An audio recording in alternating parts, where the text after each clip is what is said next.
Would you like to accelerate your career and reach your full potential in just minutes a day? Welcome to the LEADx Show with New York Times best-selling author and Inc. 500 entrepreneur, Kevin Kruse. Does your team have too much undertime? Hello, everyone. Kevin Kruse here. Welcome to the LEADx Show, helping you to stand out and to get ahead, helping you to get 1% better a little bit every single day.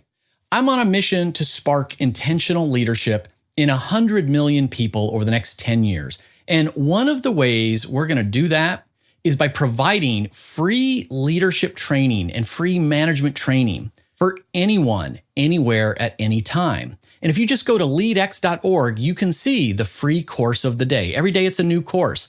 Anybody can get this free world-class training around the world at any time. Why wouldn't you want to spread the word? Do me a favor. And when you get into work today, put up a status post on LinkedIn or Facebook or your favorite social media platform and just say, hey, very cool, free training course of the day over at leadx.org. Today on the show, a successful, very successful entrepreneurial CEO talks about values, talks about the purple ticket in his new book. Is he the new Willy Wonka? And our challenge of the day, based on his advice, is to create a visual scoreboard for your team. It doesn't have to be fancy. Maybe you print it out on your color printer and just tape it up on your door, pin it up on the wall where everybody, maybe by the coffee pot, something like that. What are your team's goals for the year, the quarter, or the month? They do have goals, right? And post up your progress against these goals so that everyone can stay focused and on track. Our quote of the day from Estee Lauder. I didn't get there by wishing for it or hoping for it, but by working for it. Estee Lauder giving us an original message of hustle.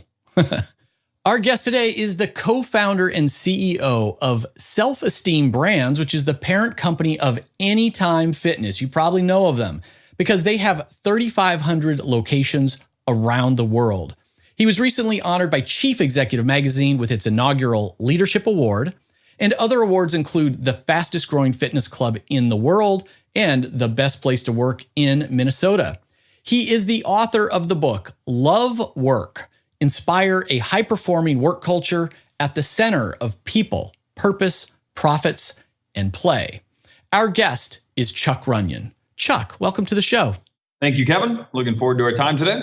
So Chuck, I've got a weird tradition. Every guest gets the same first question. I love failure stories because I think failures are just stepping stones, to something bigger. Yeah. So I'm hoping we can start and maybe you can share just, one of your failures and what did you learn from it? We could turn this into a 5-hour podcast with a list of failures. But look, for us, probably the big ones have just come down to ignoring our values and choosing people because we were aggressively trying to grow a market and we knew it wasn't the right person. And so we wanted to get to like a region or a specific country. And therefore, we were so aggressive in wanting to do that we ignored the fact that it just wasn't the right person. We knew it deep down in our gut. And because we did that, we ultimately ended up regretting it. It really pulled the business back. And I would say that we do not make that mistake any longer. We take our time, make sure it's the right person, and then we decide to grow. You mentioned ignoring values. I mean, so practically speaking, if I'm interviewing someone, naturally I'm going to want to know, can they do the job? Do they have the skill set? Yes. How might I understand if they're the right fit culturally?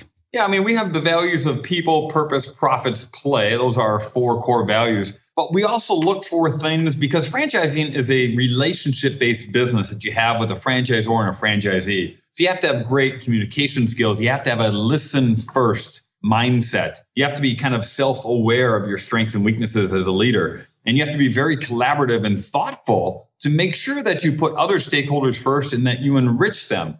And, quite honestly, when we picked the wrong person, they didn't have the listen first mindset, right? It was more focused on them than it was on rewarding other stakeholders. And quite frankly, they weren't as collaborative as we would have liked to be. And we just didn't stop when we should have, right? Instead, we sold those territories. We regretted it later. So we've got to make sure we've got those values. How we work is every bit as important as what we do. And we got to make sure that we're aligned with how we work. Perfect.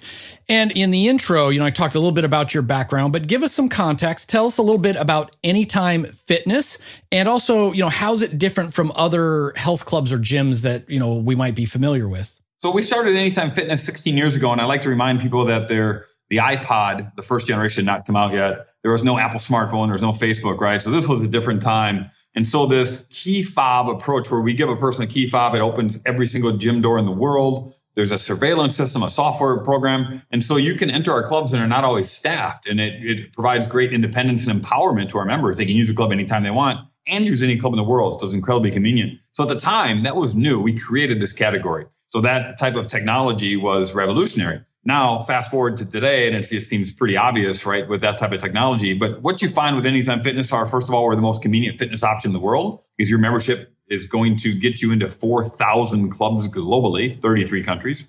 Number two, you will find all the big club equipment and programming in a smaller environment. And what that allows us to do is connect with our members deeper to help them make a behavior change.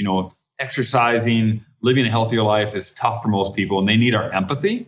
They need our coaching. They need our education, our motivation to kind of make a difference. And so that smaller club environment is warmer, less intimidating. And because of the intimacy of it, we get to know you better. Therefore, we can help you make that change. And it's really, the critical element there is the passion of our local franchise owners who care about their members and care about their community more than, say, just what a corporate club would be, like a non-franchise business. I'm taking notes because fitness is one of my weakest areas. I'm the classic.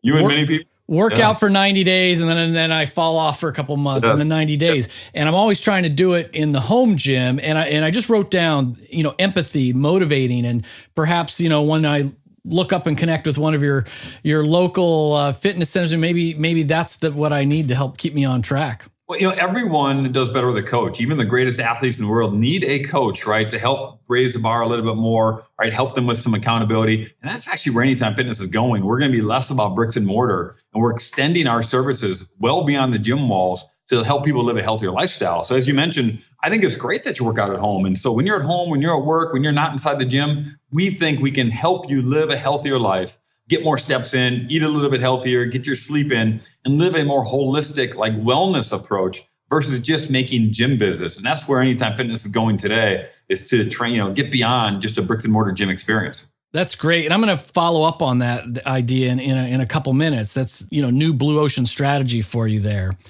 I want to dive first, though, into, you've won leadership awards. You're known for great company culture. So, what would be your leadership advice for younger, newer managers, like a first-time manager? Because you've been doing this for a while. You mentioned, built this great organization. So what would you tell someone who's just becoming a manager? If I were to just try to be a very simple definition, of course they're going to want to get in there and understand the business. I think every manager does that. But I don't think they take enough time to understand the people. What is going on, right? What's the perspective of the people on that team? And then my biggest advice is, leaders create significance, right? Everyone wants to know that the work they're doing is making a difference in the company, or making a difference, with people or the planet or whatever the company stands for. And I think a leader has to say, look, what you do is important because it shows up in the world, and, the leader has to fill in the blank there, right? And so they've got to create significance, because significance creates engagement with your employees. When they feel like they're not making a difference, when they feel insignificant, it creates disengagement. And so, leaders are in the engagement business, and all the Gallup work studies would tell you that 7 out of 10 people drive to work disengaged. And so it's our job to create engagement and create significance. Yeah, I talk about that as being an engagement crisis. When only 3 out of 10 are truly engaged, we are truly emotionally committed to where we work, because that spills over into other areas of our life. If I come home and I'm disengaged, or even worse, actively disengaged, then I'm not such a great spouse. I'm not such a great, parent. And so I feel like this is really, big work to be doing to get more people engaged at work so they can have a more fulfilling life outside of work as well. Oh boy, we believe in your philosophy wholeheartedly. And there's a term we use called undertime. And that may be a new term to you, but every business has undertime. What that is you're paying for your employees to be at work, but they're not engaged. So they're not really doing the work. And look, our company has it. We just believe we have less than most. But, when people are disengaged, they're not actively thinking about the business. And so if we really had to report that, it would be one of our biggest expenses on the business is undertime. So a leader has to engage their team to work on the business, right? Because they love to do it and they take pride in it. And as you mentioned, because we carry mobile phones now, we're carrying work with us constantly. And so it's more about, we want to make sure that, it's part of our identity. We want to make a person proud of what they do, engaged in what they do. And you're right. We believe we can make their whole life better, not just the time at work. And look, we spend half our waking hours at work, and it's pretty sad if you think about it that only 3 out of 10 people are really engaged in that process. And we've already strayed into this, but I mentioned in your bio, your book is Love Work, Inspire a High-Performing Work Culture at the Center of People, Purpose, Profits, and Plays, the 4 values. So tell me more about some of the big ideas in your book. Well, under the people side, we talk about the difference between being an employer versus being a leader, because, we're not just in a war to attract consumers. We're in a war to attract and retain talent and get them highly engaged. So there's a difference there. We also do invest in whole self-development, something you just mentioned a bit ago. So we don't just invest money to make our employees better at their job. We try to invest money to make them better humans, right? Inside or outside of work. We have to give people a collective purpose. They want to be a part of something bigger than themselves and get them emotionally involved in the work. We believe, of course, profits are both a combination of monetary and benefits as well as lifestyle. We believe we can give our employees a better lifestyle. And then play. And that's something I think leaders struggle with the most is, they are fearful of play and taking away from work or maybe, appearing vulnerable. There's science, and we mentioned in the book, behind play and how it fosters creativity, collaboration, and alleviates stress. And so, the beauty of those 4 Ps are, I promise anyone who reads that book, it's going to be a code for a high-performing team, right? Invest in people, have a purpose, have play, and profits will follow. Now, I want to dive in a little bit as I was thinking about, management and leadership and engagement. I have found for myself that having very well-established, defined goals for the organization, for the business units, on down, aligned to individual performers, I have found that it both drives the hard business metrics, but back to the point, I feel like I have a purpose. I know exactly that my work is meaningful and how that aligns.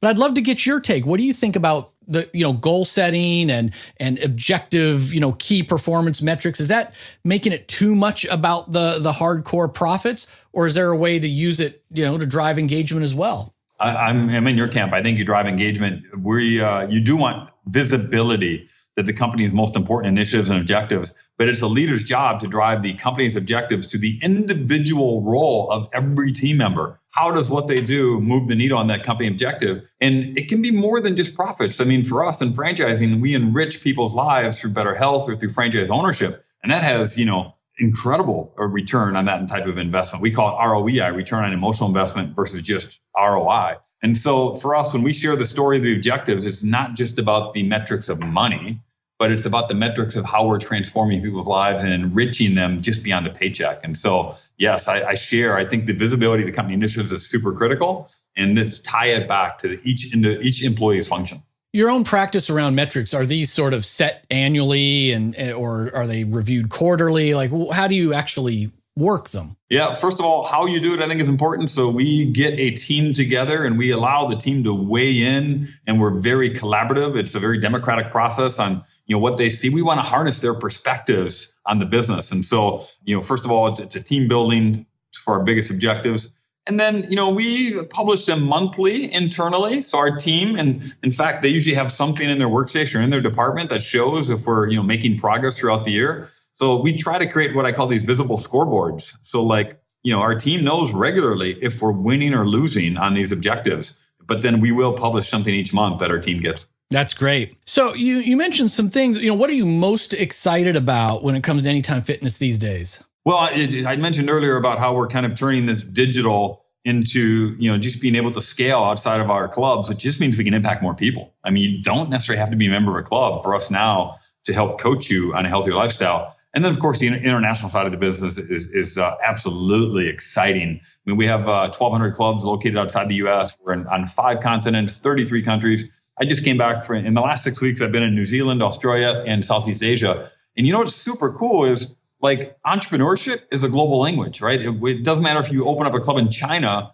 or if you're opening up a club in Chattanooga, I mean, you feel the same way as an entrepreneur. And then the aspirations for better health are also global. And most of the world is underserved when it comes to fitness. And so I'm so excited to bring now this, franchise, convenience, life-changing fitness operation to different parts of the world that really need it. So not only can we have a successful brand, but I'm telling you, we can get more communities to a healthier place at a time when the world needs better health. Yeah, I can't remember who told me once years ago, they said basically there's two kinds of diseases of poverty and diseases of wealth. And as the rest of the world is developing and getting wealthier, we're unfortunately seeing obesity, epidemics spreading into areas that you might not think you would see it. And so I'm sure you're going into these countries with a solution. We are. And so, two things. Number one, we're all surrounded by unhealthy eating options. And we're kind of engineering activity out of our life because technology kind of seduces us and just sitting in front of a screen, whether it's on our couch or whether it's at work. And so we're all becoming more sedentary. So yes, we are, first of all, raising the education level, raising the access of why physical activity is important and how it can be a power source for everything in your life. And so we take a great deal of pride in that. And I love going to a different country and seeing a member who maybe we don't speak the same language, but you can tell, right? They've got the energy and vitality from working out. We are changing their life and we understand each other immediately because we both get the aspirations to just live a better quality of life tomorrow. Love it. So Chuck, how can our listeners find out more about you, your book, and of course, your company? I'm available on Twitter at Chuck Runyon or on Instagram. They can order the book directly off of Amazon. And by the way, you probably heard of, remember the golden ticket from Willy Wonka? Yeah. We did something called the purple ticket. So in the first 5,000 books ordered through Amazon, there's a special purple ticket. And if you happen to be a purple ticket winner, we're going to invite you to Minnesota for a 2-day Love Work Summit, which is going to talk about people, purpose, profits, play in your work life and in your personal life. And we are going to have a tremendous amount of fun. That's going to be a great. So if anyone out there is listening, order your book on Amazon and look for that purple ticket. I think my next book comes out late 2018, and I'm going to call the publisher and say, hey, how can I do a version of this purple ticket thing? I love this idea. It's actually been a great deal of fun because, people on social media say, hey, I want a purple ticket. And then we invite them up here, and it's like going to the Willy Wonka factory, man. It's kind of cool. I grew up, watching that as a kid. So now great movie. Yeah. You get to live it out. You get to act it out. Exactly. Yes. So, Chuck, we're going to make sure we put all of those links into the show notes everywhere that this goes out. Thank you so much for coming on to the LEADx Show. Kevin, thank you. Greatly appreciate it. LEADx family, that wraps up another mentoring session packed with advice just for you. Before I go, I hope you'll remember that at LEADx, we're on a mission to give free leadership training and professional development to everyone, anywhere, at any time. Visit leadx.org to check out our free course of the day and our weekly live webinars. And if you're the kind of person who always says thank you, please take 1 minute to go leave a rating for the LEADx Show on iTunes, because we're at 246 reviews and we need to get to 300. We get about 2 ratings a week, which is less than 1 per show. My heart is breaking. But big thanks to the new reviews from last month from Masahi, Annette's Guy, ZinTim69, Mike 071966, Stacy H331, Kaplan and Carolina, Princess Rose Love, McGahee01, and Living with Intention. And of course, because leadership is influence and we are all leading all of the time, it's just a question of whether we're leading in a positive direction or a negative direction. How will you lead today?